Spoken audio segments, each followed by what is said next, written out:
नमस्कार, एक बार फिर से स्वागत है आप सभी का टीसीएस पाठशाला यूट्यूब चैनल पे। ऑलरेडी हम लोगों ने फंडामेंटल राइट्स को कंप्लीट कर लिया था और ये नेक्स्ट लेक्चर है जिस पे हम लोग बात करेंगे पार्ट 4 आर्टिकल 36 टू 51। मतलब हम लोगों ने भाग 3 तक बात कर लिया था फंडामेंटल राइट्स मतलब मौलिक अधिकार के बारे में। अब हमारी चर्चा जो होगी वो directive principle of state policy, जिसे हम बार बार आप देख सकते हैं शॉर्टकट में आप इसे डीपीएसपी बार बार मैं कह रहा हूँ डीपीएसपी। तो डीपीएसपी का मतलब है directive principle of state policy. ये संविधान के भाग 4 में अनुच्छेद 36 मतलब 36 से 51 तक दिया गया है। आप बच्चों आपको याद हो कि हम लोगों ने 35 तक डिस्कशन कर लिया था, पार्ट 3 तक। अब हम लोग पार्ट 4 पे डिस्कस करेंगे, ठीक है। तो डीपीएसपी बार बार कहूँगा, आप इसे समझ लीजिएगा कि directive principle of state policy की बात हो रही है। इसको थोड़ा और अच्छे से समझिए अगर आप सभी। तो डायरेक्टिव का मतलब डायरेक्शन से हो गया, ठीक है। किसको? स्टेट की पॉलिसी में, मतलब कि स्टेट की पॉलिसी बनाने के लिए जो भी डायरेक्शंस दिए गए हैं वो डीपीएसपी के अंतर्गत दिए गए हैं। मैं अगर आपको थोड़ी सी और कहानी समझाने की कोशिश करूं तो देखिए, the moment we got freedom मतलब कि 15 अगस्त 1947, उसके बाद जब हम कॉन्स्टिट्यूशन बना करके और हम लोग कॉन्स्टिट्यूशन बनाने की प्रक्रिया में थे, तो ये बात हम सभी को पता था कि we were not so that much wealthy कि हम हर एक अधिकार दे पाते अपने नागरिकों को। देखिए, अधिकार भी देने में, उसके पूर्ति में कहीं ना कहीं इन्वेस्टमेंट होता है, पैसे की ज़रूरत होती है, इंफ्रास्ट्रक्चर की आवश्यकता होती है। और आप सभी को पता है कि India was not that rich. हमारे यहाँ तो सिचुएशन ऐसी भी आई जब हमारे खुद प्रधानमंत्री को एक दिन का उपवास रखना पड़ा और उसका एक नारा देना पड़ा। तो इसलिए ऐसे सारे अधिकार जो ज़रूरी तो थे, लेकिन हमारी कह सकते हैं कि जो हमारी क्षमता से बाहर थे, हम उन्हें एक अलग भाग में रखे और उन्हें एक योजना की तरह रखा गया कि आज नहीं तो कल जब हम कभी भी हमारा देश, हमारी सरकार सक्षम होगी तो हम कोशिश करके इन सारे जो भी अधिकार हैं इनको योजना बना करके लोगों को प्रदान करेंगे। तो एक मैं ये कह सकता हूँ कि जो भाग 4 में डीपीएसपी रखी गई है, DPSP is the planning of the government, ठीक है। कब कैसे जैसे जैसे हम एबल होते जाएंगे वैसे वैसे प्लानिंग को कंप्लीट करते जाएंगे। अभी आगे के लेक्चर्स में आप चीज़ों को और अच्छे से समझ पाएंगे। मैं बस यही बातें आपसे डिस्कस कर रहा हूँ कि ज़रूरत ये भी है, जैसे मौलिक अधिकार ज़रूरी थे वैसे ही एक अच्छा राज्य बनने के लिए, राज्य का मतलब यहाँ पे देश है, एक अच्छे देश के निर्माण के लिए वो सारी चीज़ें आवश्यक हैं। उसमें कुछ चीज़ें मौलिक अधिकार में नहीं दी गई हैं जो डीपीएसपी में हमने रखी हुई हैं और धीरे धीरे उसे पूरे करने की कोशिश कर रहे हैं। तो डीपीएसपी भाग 4 अनुच्छेद 36 टू 51, 36 से 51 तक दी गई है। अब ये जो डीपीएसपी है, जिसे आप बोलते हैं राज्य का नीति निर्देशक तत्व, देखिए नाम से ही पता है कि नीति निर्देशक तत्व मतलब नीतियां सरकार जो बनाएगी उसके लिए जो तत्व दिए गए हैं, निर्देशित किए गए हैं, जो निर्देश दिए गए हैं, उसे ही डीपीएसपी हम कह रहे हैं। ये जो डीपीएसपी है ये पूछा जाए कि इसका सोर्स क्या है, मतलब ये कहाँ से लिया गया है, किस देश के संविधान से लिया गया है, तो ये आयरलैंड के संविधान से लिया गया है, इरिस कॉन्स्टिट्यूशन से लिया गया है, ठीक है। अब अगर और थोड़ा सा आप आगे बढ़ें तो डीपीएसपी है क्या, इसको समझने की कोशिश करिए। तो कहा गया है कि डीपीएसपी जो है रिकमेंडेशन है, सिफारिश है, ठीक है ना। किससे संबंधित सिफारिश है? स्टेट के लिए एक सिफारिश है। कैसे? लेजिस्लेटिव, एग्जीक्यूटिव और एडमिनिस्ट्रेटिव मैटर में, मतलब कि लेजिस्लेटिव मतलब विधायी, एग्जीक्यूटिव मतलब कार्यकारी और एडमिनिस्ट्रेटिव मतलब प्रशासनिक। अब यहाँ पे स्टेट का मतलब कोई अपना जो आज का समय है वो स्टेट की बात नहीं कर रहे हैं। आप याद करिए अनुच्छेद जब 12 पढ़ रहे थे हम लोग फंडामेंटल राइट्स में, तो मैंने आपसे कहा था कि स्टेट की एक परिभाषा दी गई है, ठीक है, कि ये बॉडी होंगे जो स्टेट्स माने जाएंगे और फंडामेंटल उन पे सब पे लागू होगा, ठीक है। वैसे ही हमारे नीति निर्देशक तत्व के लिए फंडामेंटल वो स्टेट का डेफिनेशन दिया गया है। तो स्टेट मींस देखिए यहाँ पे दिया भी गया, स्टेट मींस क्या? लेजिस्लेटिव, एग्जीक्यूटिव ऑर्गन जो हमारे देश के हैं, या सेंट्रल एंड स्टेट गवर्नमेंट जो राज्य की सरकारें हैं, जो केंद्र की सरकारें हैं, जितनी भी लोकल अथॉरिटीज़ हैं, जितने भी पब्लिक अथॉरिटीज़ हैं, ठीक है ना। और जितनी कंट्री में जितनी भी पब्लिक अथॉरिटीज़ हैं, लोकल अथॉरिटीज़ हैं, जिसे आप कह रहे हैं, ये सब के सब स्टेट के अंतर्गत आते हैं। स्टेट का मतलब राष्ट्र, ठीक है। तो इसलिए जैसे 12 में परिभाषा थी वैसे ही आर्टिकल 36 में भी इसकी डेफिनेशन दी गई है। तो कहा गया कि ये जो है एक सिफारिश होती है किसके लिए, स्टेट के लिए। स्टेट का मतलब आप समझ पा रहे हैं, वो सारी बॉडी जिनको परिभाषा के अंतर्गत रखा गया है। तो आइए आगे बढ़ते हैं और यहीं पे देखिए दिया गया है 36 जो है, अनुच्छेद 36 जो है वो स्टेट की परिभाषा देता है, डिफाइन करता है स्टेट को। एक बात मैं आपको बता दूं कि इसमें सारा परिभाषा लिखा नहीं गया है, केवल इतनी बात लिखी गई है कि इसकी परिभाषा सेम है किसकी तरह, आर्टिकल 12 में जो पार्ट 3 फंडामेंटल राइट में जो स्टेट की परिभाषा दी गई है वही परिभाषा आर्टिकल 36 की भी मानी जाएगी। तो अगर आपसे पूछा जाए कि आर्टिकल 36 का डेफिनेशन क्या है, तो वही जो 12th का डेफिनेशन है, मतलब 12th आर्टिकल में जो राज्य की परिभाषा दी गई है। और वो परिभाषा क्या है ये भी मैंने अभी आपको बताया कि जो भी केंद्र लेजिस्लेटिव और एग्जीक्यूटिव बॉडी हैं और सेंट्रल स्टेट गवर्नमेंट हैं और जितनी भी लोकल और पब्लिक अथॉरिटीज़ हैं वो सब स्टेट के अंतर्गत काउंट किए जाएंगे। तो इस तरीके से आर्टिकल 36 क्लियर हो गया कि आर्टिकल 36 जो है वो स्टेट की परिभाषा बताता है, राज्य की परिभाषा बताता है। ठीक है, अब अगर इसके बाद हम लोग बात करें, देखिए ये याद रखने की बात है कि जब हमारे यहाँ 1935 का अधिनियम आया था भारत में, तो उसी में एक पॉइंट आया था इंस्ट्रूमेंट ऑफ इंस्ट्रक्शन। ठीक है, निर्देश टाइप का। उस समय जो वहाँ का अपने भारत में जो वायसराय हुआ करता था उसको ये सारे इंस्ट्रक्शंस फॉलो करने पड़ते थे। एक तरह से ब्रिटिश का इंस्ट्रक्शन हुआ करता था कि ये चीज़ें करनी है। तो वो जो इंस्ट्रूमेंट इंस्ट्रक्शन है एक तरीके से मानिए कि वो आज का डीपीएसपी है। डीपीएसपी क्या है, ये भी तो निर्देश है, सरकार कैसे फॉलो करेगी। और उस समय भी निर्देश आते थे, उसको किस नाम से जानते थे, इंस्ट्रूमेंट ऑफ इंस्ट्रक्शंस के नाम से जानते थे। ठीक है, ये जो डीपीएसपी है इसका मेन उद्देश्य क्या है, कभी कभी आपसे पूछा जाता है कि what is the purpose of DPSP. तो आप एक बात याद रखिएगा, the main and sole purpose of DPSP is to have a welfare state. ठीक है, एक कल्याणकारी राज्य की स्थापना करना है। कल्याणकारी राज्य की स्थापना करने के बारे में आप खुद भी समझ सकते हैं कि अगर एक देश जो है कल्याणकारी है, मतलब वो सबके वेलफेयर की बात करता है, इक्वलिटी की बात करता है, इक्वल वेजेज की बात करता है, मतलब हर एक चीज़ बराबर होनी चाहिए। nobody should be nobody should be behind, in the process of development nobody should be left behind। ठीक है, कोई भी पीछे ना छूटे, सबको बराबर अधिकार मिले। तो ये सारी चीज़ें, ऐसा एक इमेजिनरी आप मान के चलिए, ऐसे एक स्टेट को वेलफेयर स्टेट माना जाता है। अभी हम लोग पढ़ेंगे तो समझेंगे भी, अगर हर चीज़ें लागू हो जाएं जो डीपीएसपी में हैं तो माना जा सकता है कि हमारा एक स्टेट वेलफेयर स्टेट हो सकता है। राइट, तो इसका उद्देश्य होता है वेलफेयर स्टेट, कल्याणकारी राज्य की स्थापना करना। कहा गया है कि ये जो डायरेक्टिव प्रिंसिपल है, मतलब जो डीपीएसपी है, ये नॉन जस्टिसिएबल है। नॉन जस्टिसिएबल इन नेचर होने का मतलब क्या है, आपने जब फंडामेंटल राइट्स पढ़ा था तो मैंने कहा था ये जस्टिसिएबल है, मतलब अगर फंडामेंटल राइट्स आपको नहीं मिलते हैं तो आप जाकर के कोर्ट में इसके खिलाफ याचिका दायर कर सकते हैं, रिक्वेस्ट कर सकते हैं ना। लेकिन अगर डीपीएसपी में जो मुद्दे दिए गए हैं, जो पॉइंट्स दिए गए हैं, उसको सरकार नहीं पूरा कर पाती है तो आप उसके खिलाफ कोर्ट में नहीं जाएंगे। ठीक है, ये कहा भी गया है, they are not legally enforceable by courts in their violation.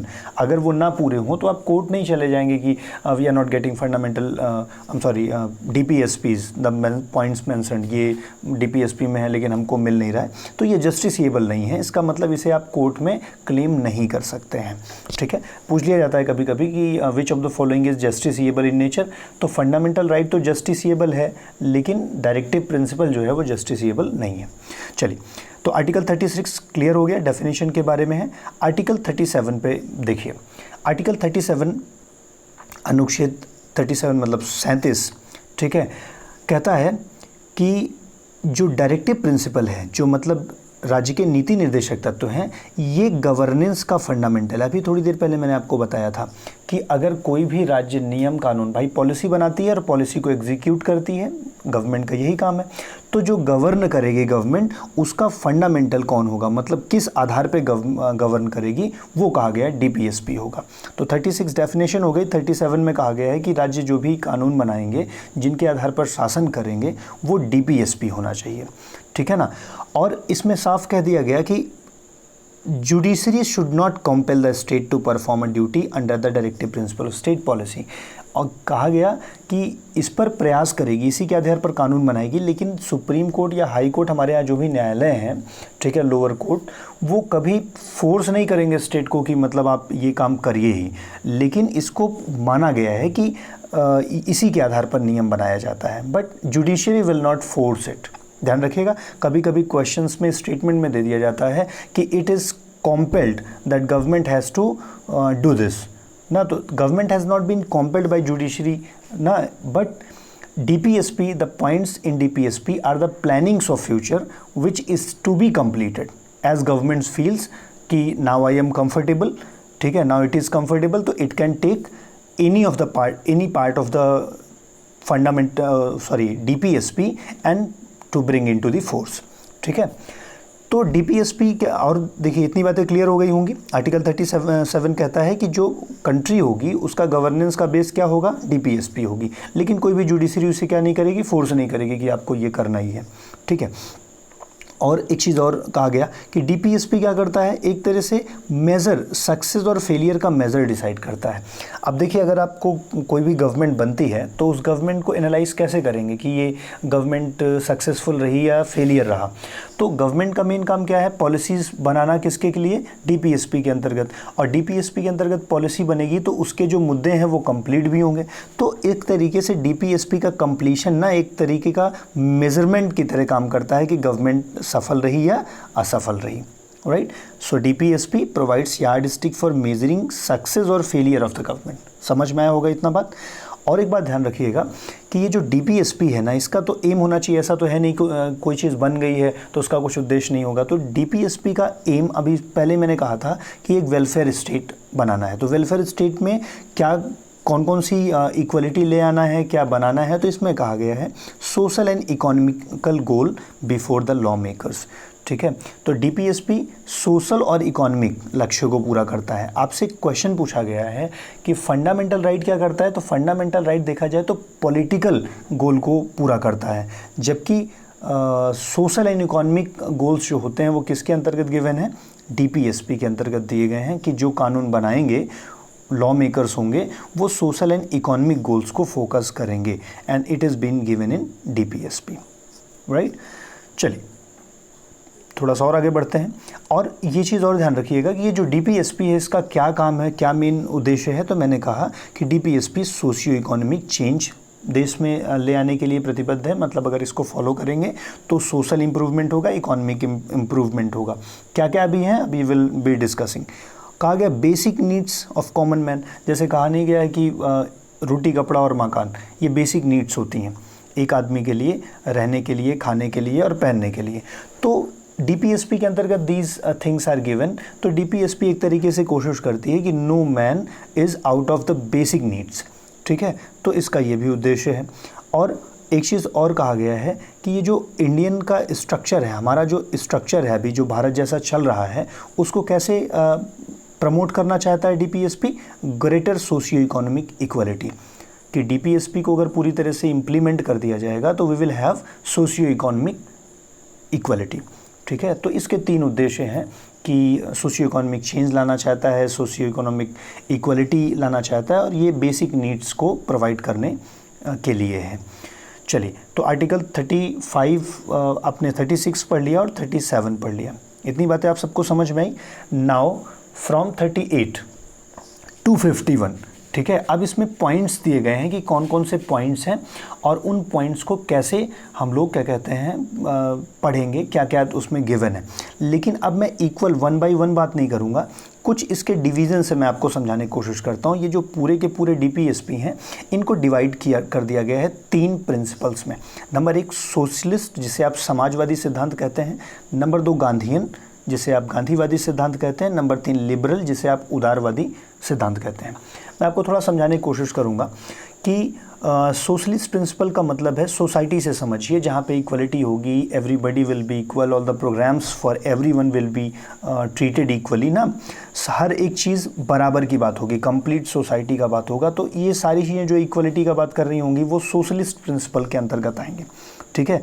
जो हम लोग संविधान बनाते समय भी हमारे जो बनाने वाले थे वो चाहते थे कि सबके लिए व्यवस्था हो और सब अच्छे तरीके से जीवन यापन करें। गांधीयन प्रिंसिपल का मतलब है, आप सारे लोग जानते हैं कि गांधी बेसिकली, अगर आप गांधी को पढ़ते हैं तो यू कम टू नो कि Gandhi in his complete life, आप मॉडर्न हिस्ट्री पढ़ेंगे या अबाउट गांधी आप पॉलिटिकल साइंस में पढ़ेंगे या अलग से भी जब आपका मर्जी करेगा पढ़िएगा, तो Gandhi was primarily focused on constructive work in India. Constructive work का मतलब है वो कुछ ऐसा काम करना चाहते थे जिसका कुछ फ्रूटफुल रिजल्ट हो, और सेकंड वन वो चाहते थे ऐसा काम करना जिससे लोग के अंदर ट्रस्ट डेवलपमेंट हो ना, तभी तो वो उनके साथ आएंगे, उनके कैंपेन में और उनके क्या कहते हैं आंदोलन में उनका साथ देंगे। और ट्रस्ट बिल्डिंग के साथ साथ कंस्ट्रक्ट करें कुछ उनके लिए, मतलब ऐसे काम हो जैसे अब चरखा, तो उससे क्या हो जाए कि वो आत्मनिर्भर हो सकते हैं, वो बना सकते हैं। हालांकि आज भी हमारी सरकार आत्मनिर्भरता पे जोर दे रही है, अभी मजबूरी से, that time also was a compulsion, by the way will not dealing with it. तो गांधीयन प्रिंसिपल वो कंस्ट्रक्टिव वर्क पे काम करते थे कि इंडस्ट्री लगा दी जाए तो सारे लोग को जॉब मिल जाएगी, चरखे की व्यवस्था कर दी जाए, चरखा चलाना सिखा दिया जाए तो अपना काम खुद कर पाएंगे ना। ऐसे ही वो जैसे गायों की सुरक्षा की बात करते थे तो विल बी डीलिंग, तो ये सब गांधीयन प्रिंसिपल, ऐसे सारे मुद्दे गांधीयन प्रिंसिपल में आएंगे। लिबरल प्रिंसिपल मतलब ना तो समाजवादी और ना तो गांधीयन, तो कुछ ऐसे प्रिंसिपल्स थे जो विदेश से हमने लिए, हमें ठीक लगा कि भाई हमारा एटमॉस्फेयर भी अच्छा होना चाहिए, ठीक है। जैसे भारत देश में तो एटमॉस्फेयर का कोई बात ही नहीं करता है, ठीक है। अब तो थोड़ा बहुत हम लोग बात करने लगे हैं, फंडामेंटल वो DPSP के अंतर्गत भी ऐड हो गया है। ऐसा माना जाता है कि लाइक इन फॉरेन कंट्रीज़ जैसे UK या हम कहीं भी विदेश की बात करें तो दे हैव देयर रूल्स, वो लोग बात करते हैं कि the air is not like fresh, water is not so clean, sky is not blue ना, इन सब बातों पे बात करते हैं। बट इन आर इंडिया अभी तो यहाँ पे सर्वाइव करना ही कठिन है, तो हम तो इस सब बातों पे ध्यान ही नहीं देते कि आसमान जो है वो नीला है या काला हो गया है, राइट। तो अभी we have lots of basic problems.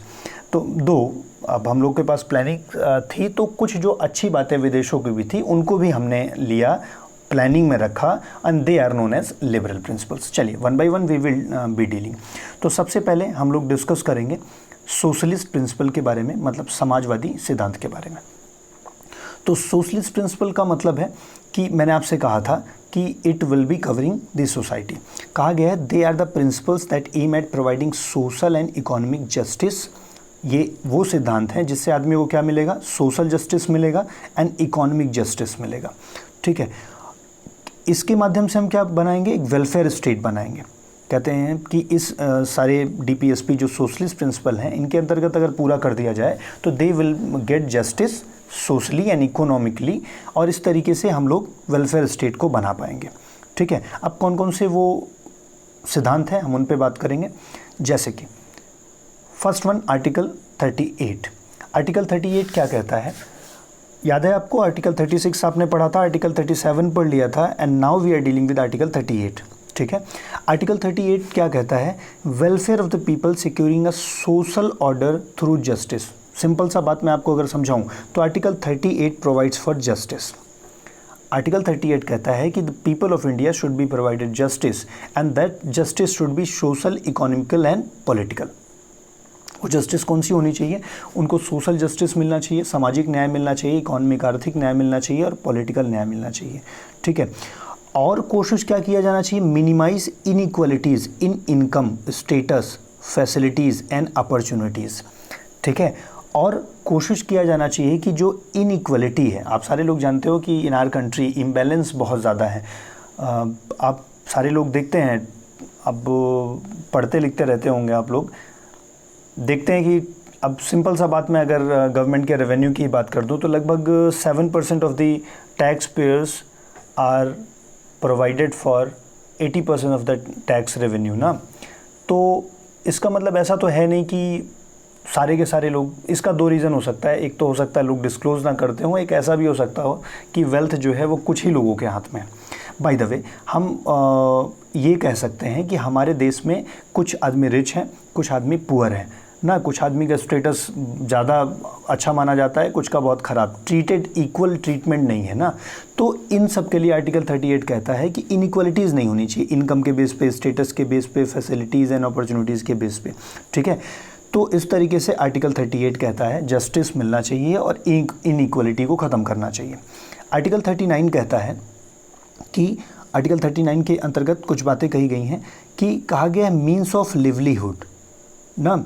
Means of livelihood का मतलब है कि जीविका के साधन उनको सिक्योर किए जाने चाहिए। कोई ऐसा आदमी ना हो जिसके पास काम ना हो, ठीक है। Everybody should be provided work. अब आप परेशान मत होइएगा कि आपको काम नहीं मिला है, तो इट इज़ इन डीपीएसपी ना, ये डीपीएसपी में है, सरकार की प्लानिंग है, it is working for it, ठीक है। और क्या कहा गया है कि आर्टिकल 39 कहता है कि लिवलीहुड के लिए सबकी व्यवस्था होनी चाहिए, साधन होना चाहिए, नौकरी, एडिक्वेट मतलब पर्याप्त साधन की व्यवस्था होनी चाहिए। और कहा गया है जितने भी मटेरियल रिसोर्सेज हैं कम्युनिटी के वो इक्वली डिस्ट्रीब्यूटेड होना चाहिए, किसी को ज़्यादा और किसी को कम नहीं मिलना चाहिए, इक्वल डिस्ट्रीब्यूशन ऑफ रिसोर्सेज होने चाहिए, जो भी सरकार के पास है it should be distributed equally. कहा गया है कि prevention of concentration of wealth means of production. फिर ये चीज़ कहा गया है कि कोई भी ऐसा एक व्यक्ति ना हो या कुछ ऐसे व्यक्ति ना हो जिनके पास वेल्थ ज़्यादा कंसंट्रेट हो जाए या उनके पास कंट्रोल हो जाए किसका, प्रोडक्शन का। तो अगर कुछ लोगों के पास कंट्रोल हो जाएगा तो फिर वो मनमानी करने लगेंगे। तो इसलिए कहा गया है कि प्रिवेंट करना चाहिए सरकार को कि वेल्थ जो है किसी एक लोग या कुछ लोगों के हाथ में नहीं होनी चाहिए। इक्वल पे का व्यवस्था होना चाहिए इक्वल वर्क के लिए, मैन एंड वुमेन। आप सारे लोग जानते हैं कि मैन एंड वुमेन के साथ डिस्क्रिमिनेशन होता था, अभी भी है कुछ जगहों पे। तो इक्वल वर्क के लिए इक्वल पेमेंट होना चाहिए ना, डिस्क्रिमिनेशन नहीं होना चाहिए। तो ये भी आर्टिकल 39 कहता है। इट इज़ इम्पॉर्टेंट, कई बार पूछा गया equal pay and equal work, तो आर्टिकल 39 है, ठीक है।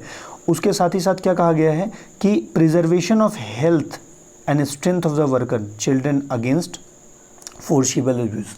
तो इसका मतलब ये है, कह रहे हैं कि जो भी वर्कर्स होते हैं ना, उनके हेल्थ का ध्यान रखा जाना चाहिए, उन्हें ह्यूमेन कंडीशन में काम करवाया जाना चाहिए, ठीक है।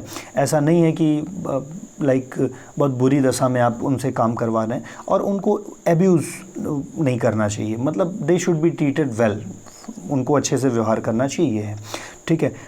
हेल्दी डेवलपमेंट ऑफ चिल्ड्रन, ये चीज़ें वहाँ पे दी जानी चाहिए, आर्टिकल 39 कहता है।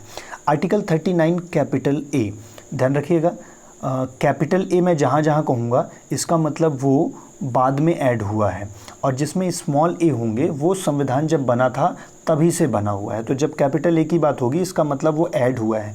कहाँ ऐड हुआ है, कब ऐड हुआ है, हम इसी लेक्चर या इसके बाद वाले लेक्चर में आपको क्लियर कर देंगे। तो इस तरीके से आर्टिकल 39 ए के बारे में देखिए। 39 कैपिटल ए, कैपिटल ए का मतलब समझ में आ रहा है, ये बाद में अमेंडमेंट के द्वारा जुड़ा हुआ है, संशोधन के द्वारा जोड़ा गया है। क्या जोड़ा गया है, promote equal justice and free legal add, ठीक है। कि मतलब जो गरीब लोग हैं जिनके पास एडवोकेट हायर करने का फीस नहीं है, लेकिन उनको जस्टिस तो मिलनी ही चाहिए, तो इसलिए they should be provided free, ठीक है, लीगल एड, उनको कानूनी सलाह फ्री में मिलनी चाहिए, ठीक है। एंड इक्वल जस्टिस, भाई अगर जब वो वकील ही उनके पास नहीं होगा, इतना पैसा नहीं है, तो फिर वो सिंपल सा बात है, वो इक्वलिटी पाएंगे ही नहीं, ठीक है, उनको जस्टिस नहीं मिलेगा। तो इसलिए they should be provided free legal aid. It is added, कब, अभी बताऊंगा, ठीक है। तो इस तरीके से आर्टिकल 39 आपने पढ़ा, आर्टिकल 38 के बारे में, 39 के बारे में एंड 39 ए के बारे में, capital A. Now we are discussing about 41, article 41। Article 41 कहता है कि in case of unemployment, old age, sickness and disablements, secured citizens right to work, right to education, right to public assistance. Simple सा बात आप याद रखिए, article 41 किसकी बात करता है कि सभी लोगों के लिए काम की व्यवस्था होनी चाहिए, सभी को शिक्षा की व्यवस्था होनी चाहिए, ठीक है, and right to public assistance, ठीक है। तो this all deals with article 41। Article 42 क्या कहता है कि make provision for just and human condition of work. It is very important, कई बार पूछा गया है, ठीक है। ह्यूमन कंडीशन का मतलब आप समझ रहे हैं, जैसे मानिए ये मैनुअल स्कैवेंजिंग का बड़ा इशू बनता है। ये जो ड्रेन साफ़ कर नाली साफ़ करने वाले लोग होते हैं, तो इनको सरकार कोई भी इक्विपमेंट नहीं प्रोवाइड कर रही थी अभी तक। अभी तो थोड़ा बहुत सुधार आ रहा है। तो वो नाले में सफाई कर रहे थे without like they don't have even gloves in their hand. तो अब अगर ये सब ऐसी कंडीशन है तो वो कहीं ना कहीं काम करने का अच्छा माहौल तो नहीं माना जाता। इसीलिए कहा गया आर्टिकल 42 डील्स विद कि ह्यूमन कंडीशन ऑफ वर्क होना चाहिए, ठीक है। एंड मैटरनिटी रिलीफ अभी तो लगभग मिलने लगी है, सरकार ने अनाउंस कर दिया है, ठीक है। आप मुझे बता सकते हैं कमेंट करके कि इसे बढ़ा करके कितने सप्ताह के लिए कर दिया गया है, ठीक है। तो मैटरनिटी लीव भी तो क्या है, ह्यूमन कंडीशन ऑफ वर्क है, तो इसलिए ये चीज़ भी आर्टिकल 42 में दिया गया। आर्टिकल 43 डील करता है secure a living wage, a decent standard of living. देखिए लिविंग वेज के मतलब से समझिए, लिविंग वेज मतलब मजदूरी, लिविंग मतलब रहने लायक। तो बहुत कम मजदूरी नहीं होनी चाहिए, किसी का भी सैलरी इतना कम नहीं होना चाहिए कि ही कैन नॉट सर्वाइव। और कैसा सर्वाइव करना है, डिसेंट स्टैंडर्ड ऑफ लिविंग, ठीक है। मतलब वो जीवित रहे, अच्छे से खाए पिए, एक उसका प्रॉपर स्टैंडर्ड हो, ठीक है। तो इसके लिए एक पर्याप्त वेजेस की ज़रूरत होनी चाहिए, ये आर्टिकल 43 में कहा गया है। एकदम परेशान नहीं होना है कि अभी मिलता नहीं है, क्योंकि it has not been yet fulfilled in the country and it is given in DPSP which is a planning for future. The government will try to fulfil it but it is not compulsion for any government that it will be provided and you cannot claim against it, ठीक है। ये सब दिया गया है कि ऐसा पूरा हो जाएगा तो we will be a welfare state। Article 43 capital A, capital A से याद आया, it is added by amendment. तो क्या कहा गया है, to take step to secure the participation worker in the management, ठीक है। ये भी देखो एक बड़ी विडंबना ही थी कि अब अगर बताओ भाई जो वर्कर्स हैं उनका मैनेजमेंट से लेन देन ही नहीं रहेगा तो management will decide something different and worker has some other demands. So if they are not coordinating, if they workers don't have any place in management, so this will create difference and also it can not be ever led to human condition of work ना। वो अपने मन से decide करेंगे worker को वो चाहिए कि नहीं चाहिए, वर्कर की ज़रूरत क्या है। तो इसलिए कहा गया कि वर्कर का भी एक मैनेजमेंट में पार्टिसिपेशन होना चाहिए, ठीक है। इसमें इसी में लेबर यूनियन जो बनते हैं वो सब यही हैं कि मैनेजमेंट में इंडस्ट्री के लेबर का भी पार्टिसिपेशन होना चाहिए ताकि वो अपनी ज़रूरतें बता सकें and also he can advocate his needs, right. तो आर्टिकल 43 कैपिटल ए। आर्टिकल 43 के बाद article 47 we have to discuss article 47। तो आर्टिकल 47 में अगर हम लोग डिस्कस, आर्टिकल 47 डील्स विद, कहा गया है कि न्यूट्रिशन लेवल आप जानते हैं कि in India it is still a problem ना। We have been free, like we have completed 70 years almost, and in this 70 years of freedom independence we are still suffering from many basic needs. अभी इसके लिए सरकार बहुत सारे कार्यक्रम भी चलाती है, प्राइमरी में फूड का भी, बीच में लंच वंच का भी अरेंजमेंट होता है, ऑल्सो दूध जो भी सरकार कर पाती है, ठीक है। न्यूट्रिशन मतलब कि एक व्यक्ति को जितना अच्छे से, देखिए न्यूट्रिशन अगर नहीं होगा तो प्रॉब्लम क्या होगी, न्यूट्रिशन नहीं होगा तो उसका ग्रोथ अच्छे से नहीं होगा, ग्रोथ अच्छे से नहीं होगा तो आगे चल के वो ह्यूमन रिसोर्स नहीं बन पाएगा। आदमी तो रहेगा बट उसकी कैपेसिटी नहीं होगी कि वो रिसोर्स बन के देश के लिए कुछ कर सके। सो इट इज़ इम्पॉर्टेंट कि कोई भी देश का जो आदमी है वो उसको अच्छा न्यूट्रिशन मिले। तो अगर वो गरीब है तो भी उसको न्यूट्रिशन कौन देगा, सरकार कोशिश करेगी। एंड आई अगेन से कि अगर आपको घर पे दूध नहीं मिलता है, सरकार विल नॉट प्रोवाइड, इसका मतलब है अभी it is not in the capacity of government, जहाँ तक है जैसे प्राइमरी स्कूल्स में सरकार कर रही है। तो आर्टिकल 47 कहता है कि न्यूट्रिशन की बात करता है, स्टैंडर्ड ऑफ लिविंग, ठीक है, इम्प्रूव पब्लिक हेल्थ। तो ये चीज़ कई बार पूछी गई आर्टिकल 47, ठीक है। छोटी परीक्षाओं में तो कई बार पूछ लिया जाता है 47 क्या है और किस जगह पे जो है वो ह्यूमन कंडीशन ऑफ वर्क की बात करता है। ऐसे ही वो पूछ लेता है कभी कभी कि जस्टिस, इक्वलिटी एंड जस्टिस की बात कहाँ पे होता है। तो आपको एग्जैक्ट आर्टिकल बताने होते हैं। देखिए ये आर्टिकल ज़्यादा हैं, आपको जल्दी याद तो नहीं होते हैं, but you need to understand if you are going for like higher examination, ठीक है, फॉर UPSC, UPSSC और स्टेट एग्ज़ाम्स, तो it is good to analyse, समझना ज़रूरी है, ठीक है। आप इसको समझिए, यू राइट इट डाउन, आप इसे नोट कर लीजिए, ठीक है। PDF आपको टेलीग्राम लिंक पे मिल ही जाती होगी, ठीक है। और अगर आप छोटे एग्जाम्स का प्रिपरेशन कर रहे हैं तो डील विद इट, मैं आपको बता देता हूँ कि इट इज़ इम्पॉर्टेंट, ठीक है। फिर आपको फैक्ट याद करने पड़ेंगे। And now you are dealing for some SSC and bank और रेलवेज, तो you will have to learn for it, ठीक है। You don't have any shortcut here. तो थैंक यू वेरी मच, आज के लिए हम यहीं पे रखते हैं, ठीक है। लेक्चर बड़ा हो जाता है तो आप लोग देखते नहीं हो। So will be dealing once again from the Gandhian principle. अभी इसके बारे में और सारी बातें करूंगा कि इस पे कुछ डिस्प्यूट है, कौन बड़ा है कौन छोटा है ना, इन सब पे बारे में बात होगी। बट अगेन कोई भी डाउट, कोई भी क्वेरी हो तो आप कमेंट में बोल दिया करिए। कोई चीज़ नहीं समझ में आया तो I can explain it once again, ठीक है। Do tell it. एंड अगर आपको ये लेक्चर अच्छा लग रहा है तो please do share with your friends. Thank you very much, will see you in the next lecture.